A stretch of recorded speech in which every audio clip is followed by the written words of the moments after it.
Ini adalah Advan Work Plus Heritage Batik Edition. Laptop ini keren banget ya penampilannya ya. Pakai desain batik mega mendung, Indonesia banget. Tapi bukan cuma penampilan yang keren, speknya juga nggak main-main buat kelas harganya. Prosesornya pakai AMD Ryzen 5 7535HS. Iya, udah yang HS. RAM 16GB DDR5 5600 MHz dan masih bisa di-upgrade. SSD 5 bukan 512, 1 terabyte. Nah, apa Advan mau jadi badan amal lagi lewat laptop yang satu ini? Mari kita simak reviewnya kali ini.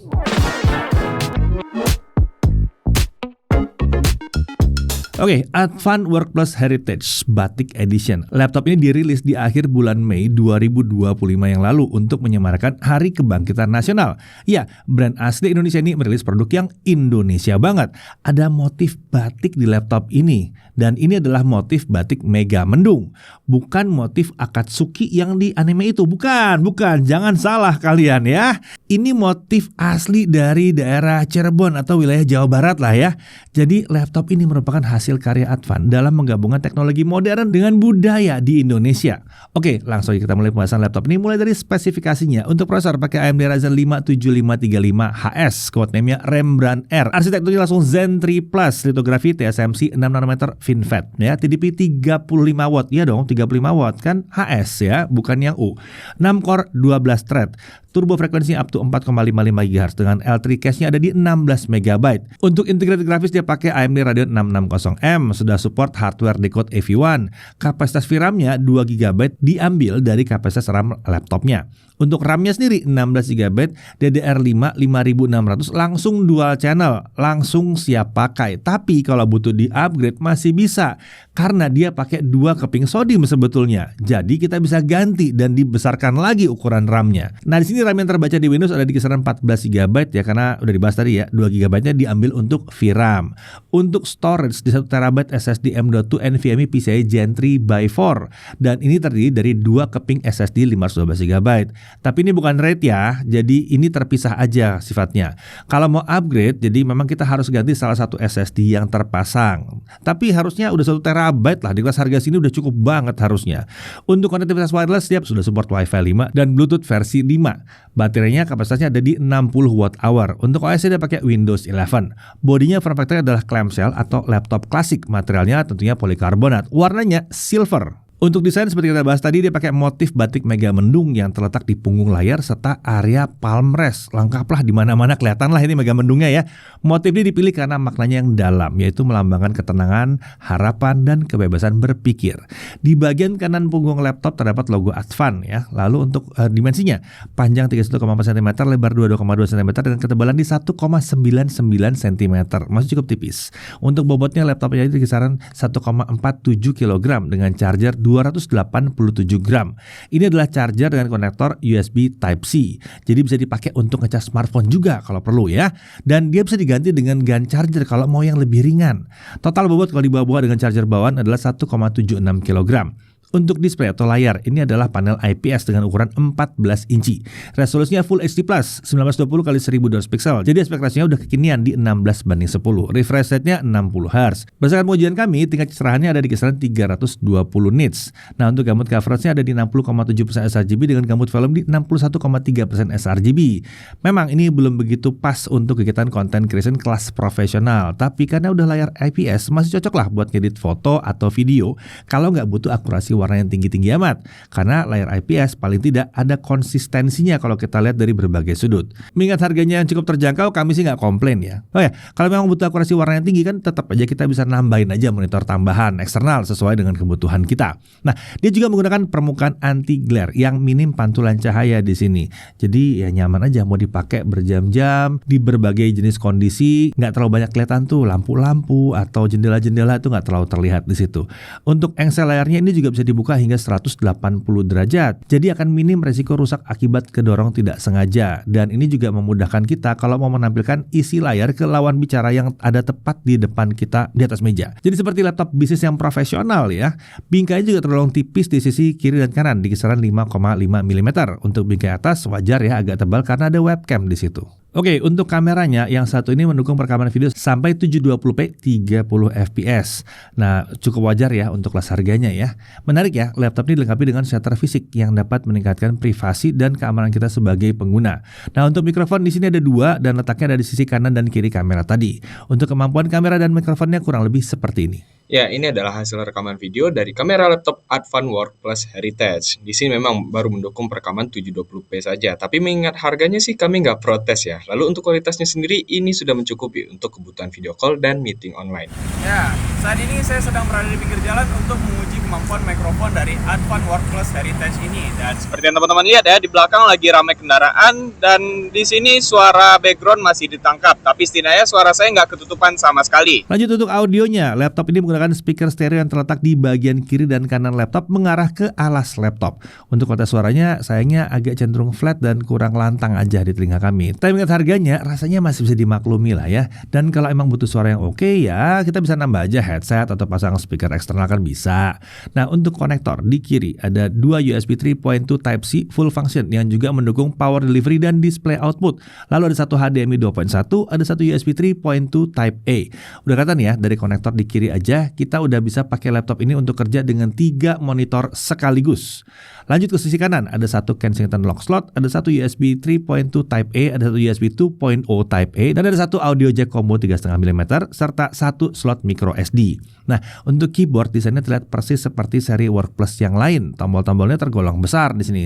Tapi untuk tombol anak panah, atas dan bawahnya ini ukurannya kecil. Tombol power terletak di sebelah tombol delete, jadi agak hati-hati aja supaya nggak salah pencet ya saat mengetik. Oke, untuk touchpadnya ini punya ukuran 12,1 x 7,3 cm dengan posisi center to body, memanjang dari tombol alt kiri hingga tombol kontrol sebelah kanan. Saat digunakan untuk mengetik, telapak tangan memang sering masuk ke area touchpad ya.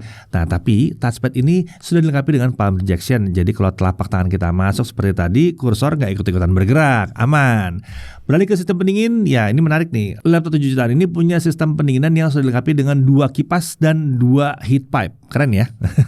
Intake dari bawah dengan ventilasi pembuangan udara ke arah belakang. Sekarang kita masuk ke aspek performa. Kita lihat dulu konsistensi performanya dengan Cinebench R23 Stability Test selama 30 menit. Untuk skor maksimum yang bisa dicapai adalah 10.404 poin. Ini adalah skor yang cukup tinggi ya. Dengan skor yang dapat dipertahankan ada di kisaran 10.200 sampai 10.400 poin.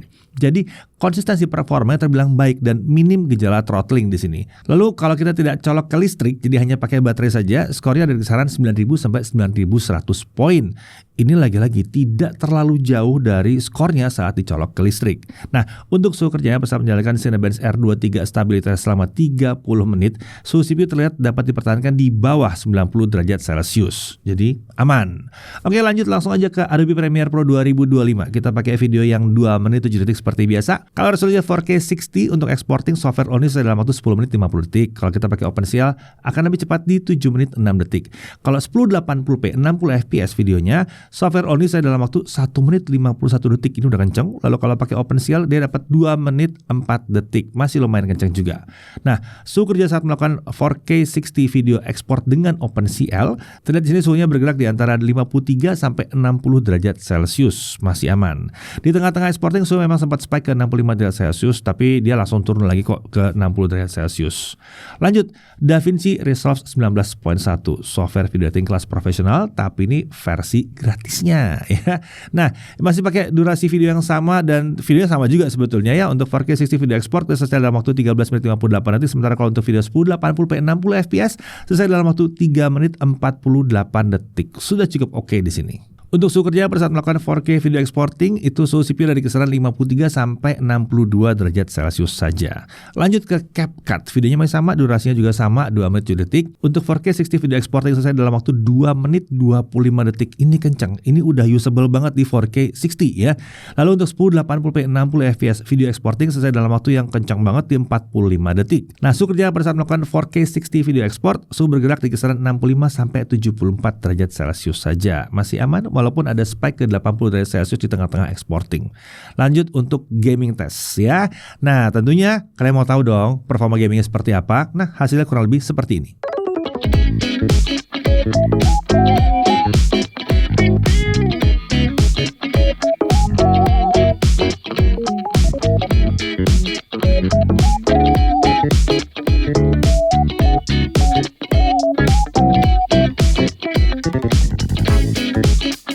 Untuk suhu kerja ya pada saat menjalankan game yang GTA 5 selama setengah jam, suhu CPU ada di kisaran 73 sampai 74 derajat Celcius. Jadi masih aman banget. Untuk suhu permukaan area terpanas ada di area exhaust, wajar ya di kisaran 55 derajat Celcius. Namanya juga area pembuangan panas. Lalu kalau kita lihat di bagian kanan keyboard, suhunya berkisar 29 sampai 44 derajat Celcius. Suhu di area tengah keyboard juga berkisar di 39 sampai 44 derajat Celcius. Area kiri keyboard terlihat ada di kisaran 37 sampai 44 derajat Celcius. Sementara untuk palm rest aman banget di bawah 36 derajat Celcius. Lanjut untuk storage testnya, dengan kisah Lisma kita dapatkan bahwa untuk SSD yang pertama ya, SSD sistemnya kecepatan baca di 3557 MB per second dan tulis di 3006 MB per second. Untuk SSD kedua kecepatan baca di 3568 MB per second dan tulisnya di 2418 MB per second.